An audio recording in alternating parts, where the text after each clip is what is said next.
जो नौ बौद्ध हैं, जो हिंदू महार अपनी जाति लिखते थे, निर्णय लेके 9 बुद्धों को भी उसमें से छूट दी गई है। लेकिन आज भी देश में क्रिश्चियन और मुस्लिम अगर कोई कन्वर्ट करता है तो उसकी जाति समाप्त हो जाती है। ये देश के कानून में प्रावधान है। जहाँ तक आपने वानखेड़े साहब के बारे में, पिताजी के बारे में पूछा, ये 75 में मुंबई में पोस्ट हुए। पहली बिटिया का उनका जन्म 78 में हुआ है। इसका मतलब है ये शादी 76-77 के दरमियान कभी हुई है। वो निकाह नामे की भी खोज हम लोग कर रहे हैं और चीज़ें सामने आएगी। पिताजी का भी जो बेनिफिट है वो भी गलत तरीके से लिया गया आज तक, उनकी भी कंप्लेंट होगी। आज तक जितनी सैलरी उन्होंने ली है वो भी उन्हें वापस करना पड़ेगा। जो पेंशन है वो भी बंद होगी। तो सिर्फ एक मामला नहीं है, हमें लगता है कंप्लेंट 2 होगी। जो खत आपको मिला है, क्या आपको इसकी पुष्टि किसी ने पुष्टि की है कि एनजीटी की तरफ से ही आया है?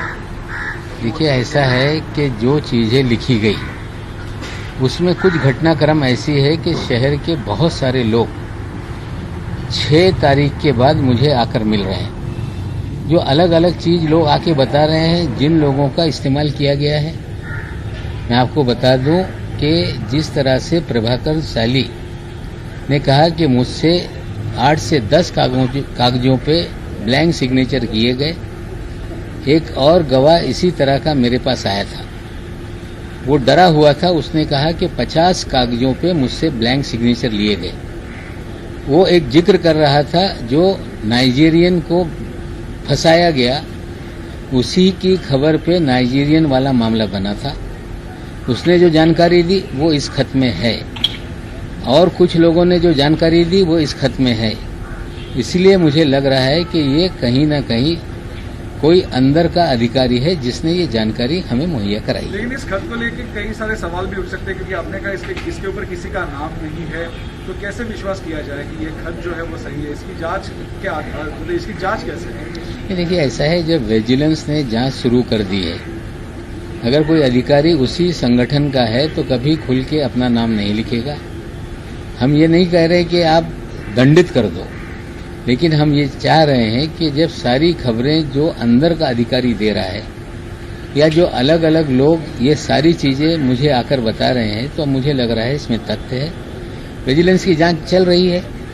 इस खत में जो उल्लेख है उसकी भी जांच हो जाए तो हमें लगता है जो शक की सुई है आने वाले दिनों में गहराएगी। इससे अच्छा है कि इसकी जांच हो, हम मांग करते हैं। सर, एका बाजूला समीर वानखेडेचे वडील असं म्हणतात की आम्ही कोणत्याही पद्धतीने धर्म परिवर्तन केलेलं नाहीये. तुम्ही जे काल कास्ट सर्टिफिकेट जे ट्विटरवरती सादर केलं होतं, याच्या व्यतिरिक्त तुमच्याकडे असे काही पुरावे आहेत का की ज्याच्यामध्ये त्यांचं नाव दाऊद असं आहे? बघा, असं आहे, मी धर्माच्या बाबतीत कुणाचा धर्म काढत नाही. माझा लढा हा एका मागासवर्गीयाचा अधिकार हुसकून बोगस कागदाच्या आधारावर त्याचा अधिकार त्यांनी स्वतःसाठी घेतलेला हा लढा माझा आहे. मी कुणाच्या बहिणीचा, पत्नी, वडिलांच्या बाबतीत द्वेष ठेवून मी काही बोलत नाही. पण या सगळ्या ज्या फर्जीवाडा आहे याच्यात सगळ्यांच्या कागद, त्यांचे सगळे विषय आणल्याशिवाय हे सिद्ध होणार नाही. ते सांगताय मी कधी धर्म परिवर्तन केलं नाही. मग जे मी बर्थ सर्टिफिकेट सादर केलेलं आहे ते बर्थ सर्टिफिकेट खोटं आहे लोक सांगताय, तर खरं बर्थ सर्टिफिकेट खोटं आहे तुम्ही आणा आणि तुम्ही सांगा की बाबा हे खोटं आहे आणि खरं हे आहे. माझा एकच म्हणणं आहे. आणखीन तुम्ही कागदं मला विचारताय, बरीचशी कागदं आहे. हळूहळू विषय मी समोर आणणार आहे. आता ते बोलके झालेले आहे, ते बोलताय आणि आणखीन असे काही पुरावे माझ्याकडे आहे की ते कधी नाकारू शकत नाही. आणि ती कागदा ऑथेंटिक आहे. त्या कागदावर या सगळ्यांच्या सह्या आहे आणि निश्चित रूपाने आगामी काळामध्ये ते बाहेर मी काढणार आहे. आज वानखेड़े की तरफ से खुलासा किया गया, जब आपने ट्विटर पर वो पत्र जारी किया बर्थ सर्टिफिकेट, उन्होंने एक खुलासा किया कि उनकी जो पहली शादी हुई थी वो 2006 में स्पेशल मैरिज एक्ट के तहत हुई थी. ये थोड़ा सा इसको विस्तार से आप समझा? देखिए, वो अपने देखिए ऐसा है, वो अपने दावे पे कायम रहें. सारी चीजें आज ही खुलासा कर देने की जरूरत नहीं है. कम से कम पहली शादी हुई थी, ये तो मामला सामने आ गया. अब वो किस कानून से हुई थी वो दावा कर रहे हैं। मैं आपको बता दूं, वो सारे सबूत हमारे पास हैं जो ये साबित कर देंगे कि वानखेड़े साहब इन्होंने इस्लाम धर्म स्वीकारा था, बच्चों की परवरिश इस्लामी तरीके से हुई, इस्लामी तरीके से समीर वानखेड़े जी की डॉक्टर शबाना कुरैशी से शादी हुई। वो सारे कागजात आगामी दिनों में हम रखेंगे और यही आधार पे जो वैलिडिटी कमेटी है उसमें ये मामला जाएगा। हमें पूरा विश्वास है उसकी जांच होने पे सर्टिफिकेट रद्द होगा। तस्वीरें सर समीर वानखेडे के परिवार से जुड़े जो नीती असतील, पण त्यांच्या वडिलांच्या बाबतीत माझा हे प्रश्न आहे। वानखेडे समीर दाऊद यांच्या बाबतीत माझे प्रश्न आहे। ती रेडकर यांचा काय इतिहास आहे मला जास्त खोलात जायचं नाहीये। त्यांच्या परिवारातल्या बाबतीतल्या मी काही विषय काढत नाही। समीर वानखेडेच्या संलग्न हा विषय आहे। ती जन्मापासून कुठल्या धर्माची हे माझ्या काही घेणं देणं नाही, पण मागासवर्गीयांच्या सर्टिफिकेट काढून एक गरीब मागासवर्गीय ज्याचा अधिकार होता आयरस व्हायचा तो अधिकार त्यांनी हुसकून घेतलेला आहे। हा लढा माझा आहे।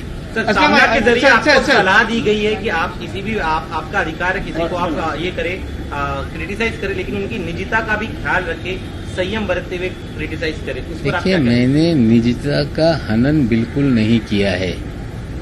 अगर कोई बहन भाई की उगाही का हिस्सा होगा तो उसके भी चीजें सामने लानी पड़ेंगी।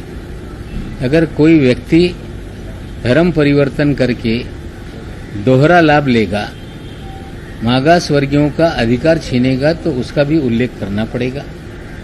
जो पहली शादी है उसका उल्लेख करना पड़ेगा। हमें लगता है सच्चाई सामने लाने के लिए मजबूरन चीजें सामने आ रही है। हम किसी परिवार को उनकी निजता को हम कभी भी उछालते नहीं। एक बात और बता दूं कि मेरे ऊपर जो सवाल उठा रहे हैं एक गंभीर विषय है जो मैं आज देश की जनता के सामने रखना चाहता हूं। हमारे दामाद को फैब्रिकेट करके बंद किया गया, कोर्ट में लड़ाई चल रही है। वो हमारी बिटिया है, वो बहुत सारी चीजों की छानबीन कागजात निकालने की या काम कर रही है।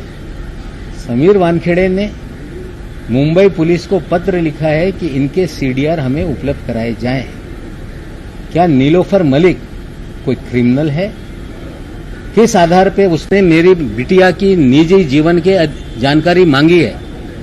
जब निजता की बात आती है तो देश का कोई कानून एक समाज के सामान्य नागरिक के जीवन से जुड़ी हुई चीजें हासिल करने का कोई अधिकारी प्रयास कर रहा है। हमें लगता है कि वानखेड़े अपनी मर्यादा को लांघ रहे हैं। अगर कोई क्रिमिनल का आपको चाहिए, आपके पास अधिकार है, आप सीडीआर मांगिए। आपकी हिम्मत है तो मेरी बिटिया का सीडीआर मांगिए। उस केस में भी जो कानूनी लड़ाई है हम लड़ेंगे। लेकिन जहां तक निजता का सवाल उठाया जा रहा है, समीर वानखेड़े इस शहर में 2 लोगों के जरिए लोगों का फोन टेप कर रहे हैं। लोगों के फोन को कहीं ना कहीं उनको इंटरसेप्ट किया जा रहा है। 2 प्राइवेट लोग हैं, एक व्यक्ति मुंबई शहर में है, एक व्यक्ति थाना में है।